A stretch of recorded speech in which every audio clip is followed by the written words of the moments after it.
Jangan lupa subscribe, like, and share.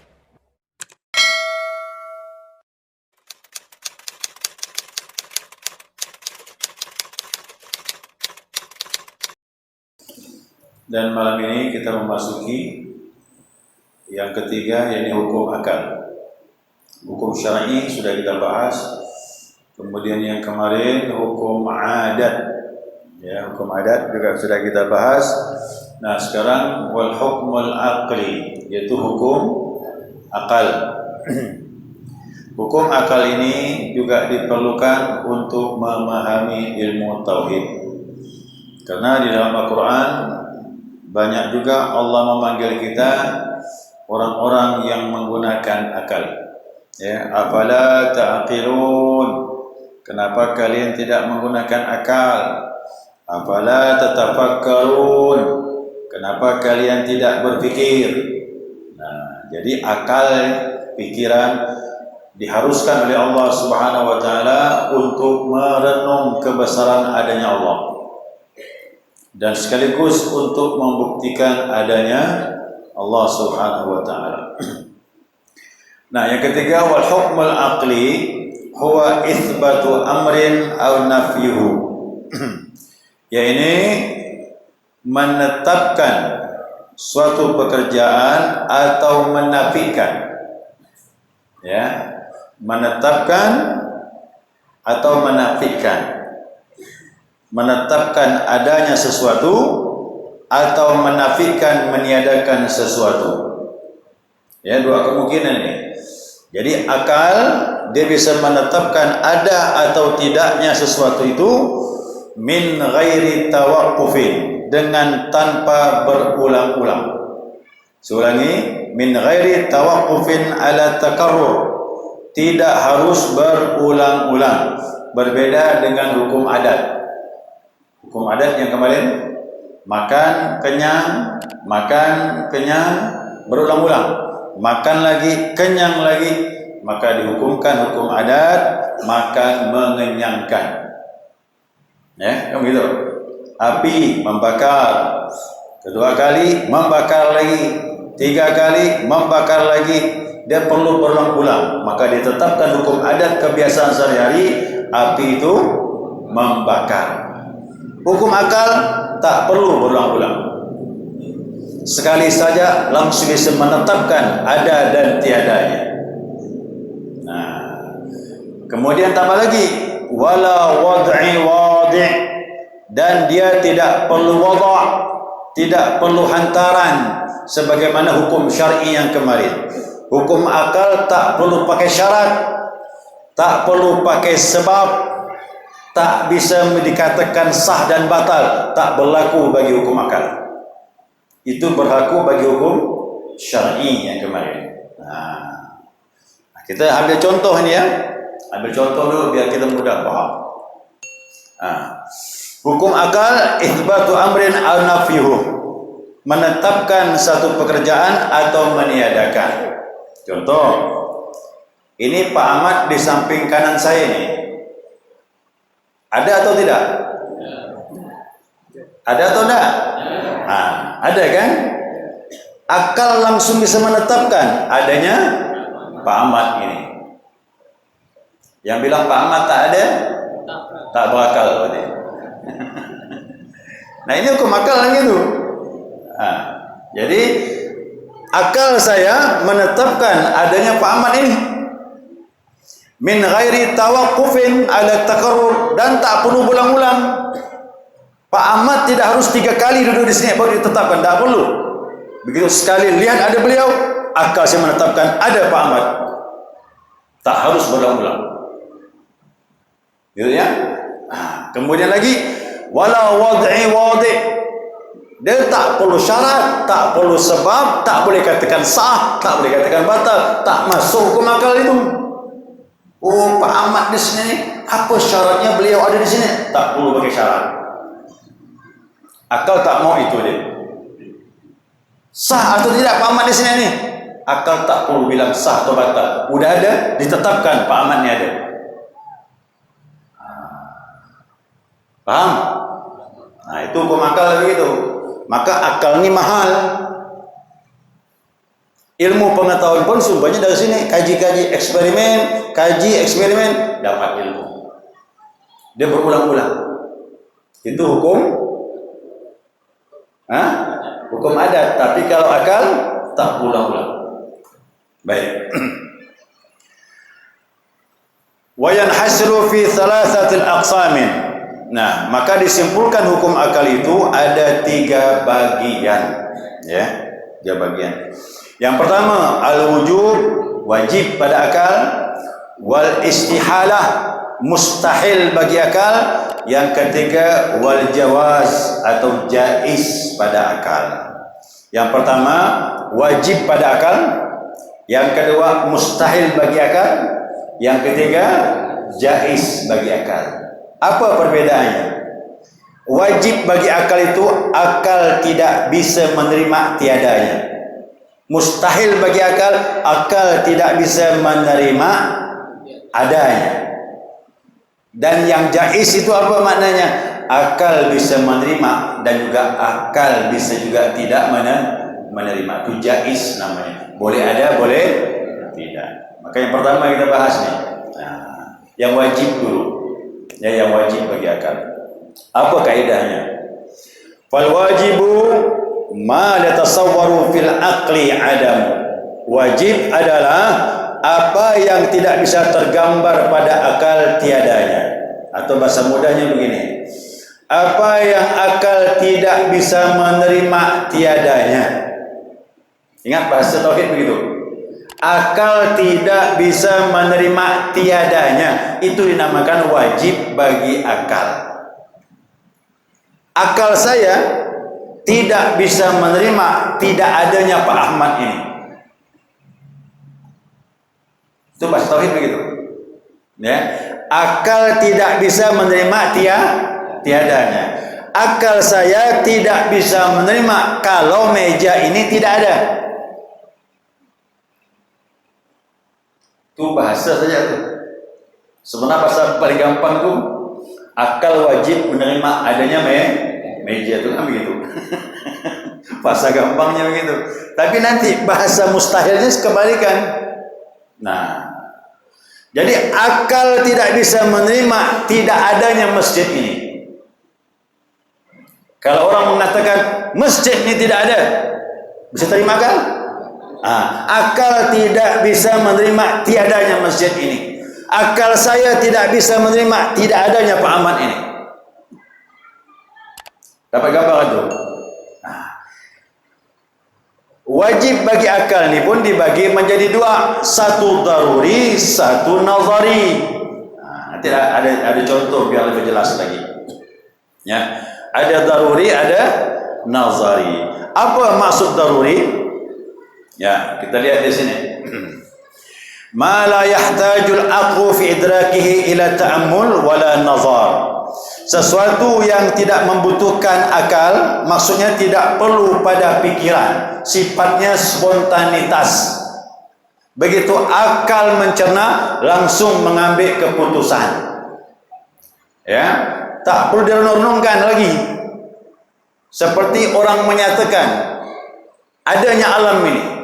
Begitu lihat alam ada, akal tidak bisa menerima tidak adanya alam ini. Artinya tak perlu perenungan, langsung menetapkan adanya alam ini, langsung menetapkan adanya masjid. Benda juga begitu contohnya. Nah, ini contohnya ya. Seperti jirim. Apa itu jirim? Benda ini. Setiap benda ini pasti membutuhkan tempat. Mungkin tak meja ini mengawang ke atas? Meja ini. Akal sulit menerimanya. Tapi pernah tak terjadi gitu? Kalaupun terjadi, akal tak bisa menerima.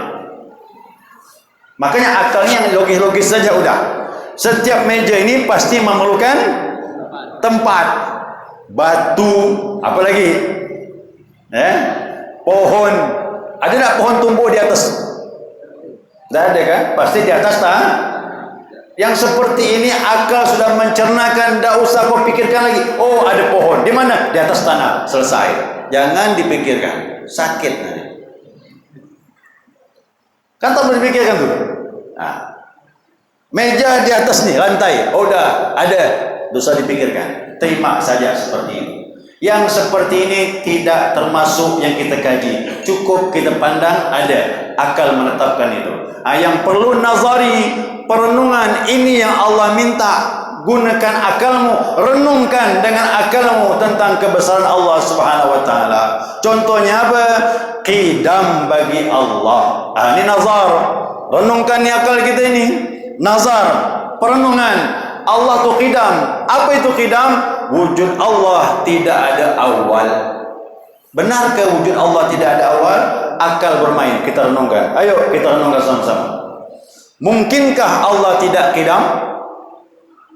Bolehkah Allah wujudnya ada awal? Ayo. Makhluk ini, kita ni hudus. Saya umur 52 tahun. 53 tahun yang lalu saya udah ada belum? Ini namanya hudus. Wujud saya sebelumnya diawali oleh tiada. Lalu sekarang menjadi ada. Sebentar lagi menjadi tiada. Itu namanya hudus. Ada awal, ada akhir. Pertanyaannya, mungkinkah Allah seperti ini? Begitu. Akal pun mulai menetapkan kalau Allah tak mungkinlah dia ada awal ada akhir. Kalau dia ada awal ada akhir berarti sama dengan makhluk. Dia berawal pasti dia musnah. Kalau dia musnah dia tidak kuat lagi dan tak layak dianggap sebagai Tuhan. Adakah wujud sebelum Allah? Ayo. Adakah wujud sebelum Allah? Tidak ada wujud sebelum Allah. Allah lah yang awal tanpa permulaan dan di akhir tanpa berkesudahan. Sedangkan makhluk semuanya ada awal, ada akhir. Akal harus begitu. Ini namanya nazar. Kalau tadi tak usah direnungkan, langsung ditetapkan saja udah. Yang begini yang Allah mau seperti ini. Dulu, ya di masa Nabi SAW,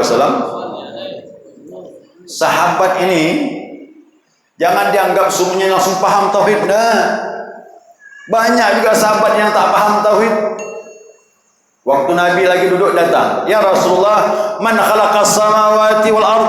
Siapa yang ciptakan langit dan bumi ini ya Rasulullah? Allah, kata Nabi. Bagus kan? Betul itu? Betul. Pertanyaan kedua ini, man khalaqallah? Kalau begitu siapa yang menciptakan Allah ya Rasulullah? Udah.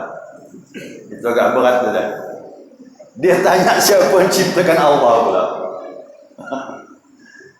Nabi jawab apa?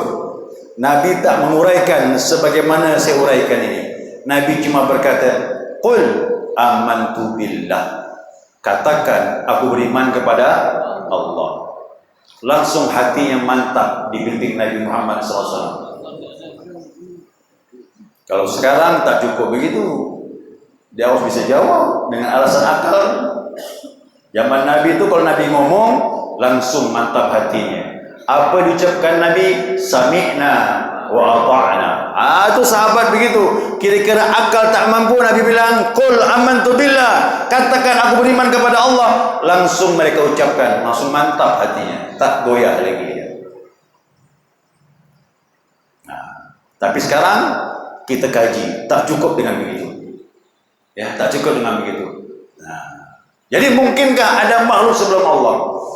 Adakah sesuatu sebelum Allah? Kalau seandainya, ini berandai secara akal, kalaulah memang ada wujud sebelum Allah, ada makhluk sebelum Allah, berarti dialah yang mengadakan Allah. Kalau dia mengadakan Allah, berarti Allah dikuasai oleh wujud sebelum Allah. Kalau Allah dikuasai oleh wujud sebelum Allah, berarti dia lemah. Kalau dia lemah, berarti tak bisa menciptakan, menjaga, berkuasa. Kalau begitu, tak layak dia disembah. Dengan demikian, wajib secara akal menerima. Akal tidak bisa menerima kalau Allah tidak qidam. Berarti wajib Allah qidam. Allah qidam, wujud tanpa permulaan. Jelas ini? Baik. Itu contoh wajib pada akal. Nanti begitu masuk bab qidam, lebih rinci lagi kita membahas. Ya, lebih rinci lagi. Makanya nanti salat Allahu Akbar. Aku hadapkan wajahku kepada Zat pencipta langit dan bumi, yaitu Allah Subhanahu wa taala. Dia pencipta langit dan bumi. Dia pencipta langit dan bumi. Kalau begitu siapa yang menciptakan dia? Langsung jawab qidam. Tidak ada awal pada wujud. Ayo. Tidak ada awal pada wujud dan tidak ada makhluk sebelum. Dah kita jawab dalam salat, syaitan lari dah. Siapa tak faham ilmu ini, lagi salat syaitan masuk. Syaitan bilang kau sembah Allah. Allah tu siapa ciptakannya? Mulai kacau. Kacau dah. Makanya orang yang bertauhid, syaitan gagal untuk menggoda dia dalam ibadah. Itu dah mantap dah ni. Oh, tak ada wujud sebelum Allah. Wajib di awal tanpa permulaan dan di bawah tanpa berkesudahan. Itu dia contoh ya. Baik, kita masuk yang kedua. Ya, yang kedua.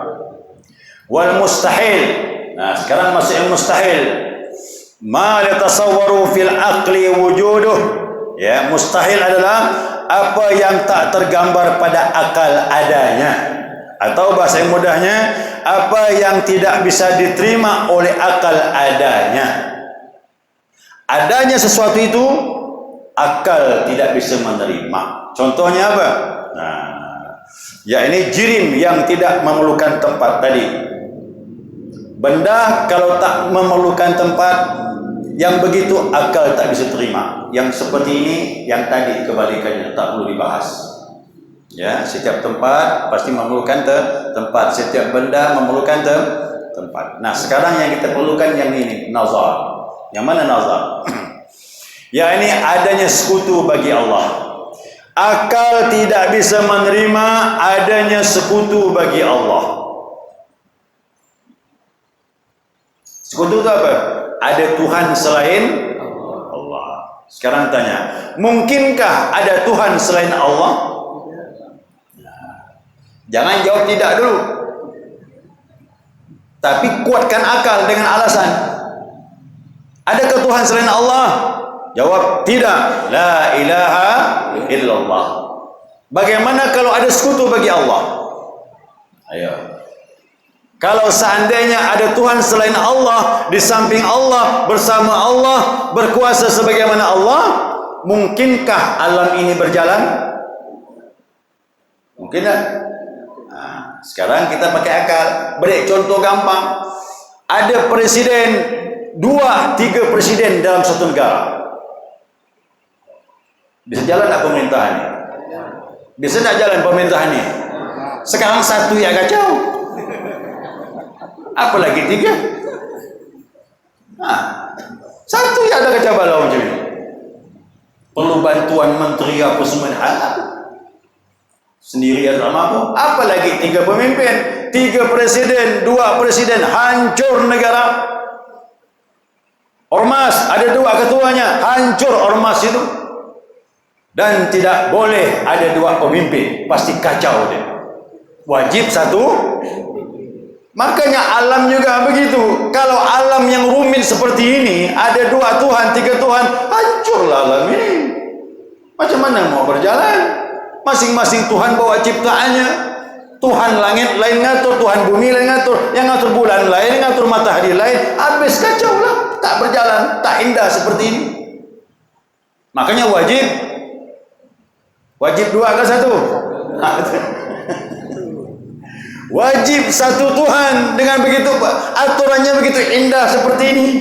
Kalau ada 2 Tuhan, hancurlah alam ini. Dan Allah memperkuat akal kita. Lau fihi ma alihatun illallah lafasadata. Kalaulah langit dengan bumi ini ada Tuhan selain Allah, akan hancurlah alam ini, kata Allah Subhanahu wa taala. Karena indahnya aturan seperti ini menunjukkan dia esa, wahdaniyah. Nanti masuk bab wahdaniyah. Ya. Jadi jangan terbetik di hati lagi. Macam mana ni? Ada. Hancur alam ini. Kok ada Tuhan selain Allah. Ya, hancur sudah. Nah, makin mantap kita. La ilaha illallah. la wahidan illallah. Tidak ada wujud Tuhan sendirian kecuali hanya Dia, illallah. Nanti bisa meninggal nanti husnul khatimah. Mati dalam iman nama itu. InsyaAllah, mudah-mudahan. Kemudian yang jaiz bagi akal, boleh ada, boleh tidak. Akal bisa menerima dan akal juga bisa tidak menerima. Bagaimana kajiannya? InsyaAllah pertemuan akan datang. Untuk jaiz agak panjang sikit. Ya, yang penting paham ni wajib dengan mustahil. Jadi wajib itu akal tidak bisa menerima tiadanya, sedangkan mustahil akal tidak bisa menerima adanya. Adanya sekutu bagi Allah, akal tidak bisa menerima. Ya, seperti itu. Ya, mudah-mudahan Allah beri kita pemahaman yang baik, insyaAllah.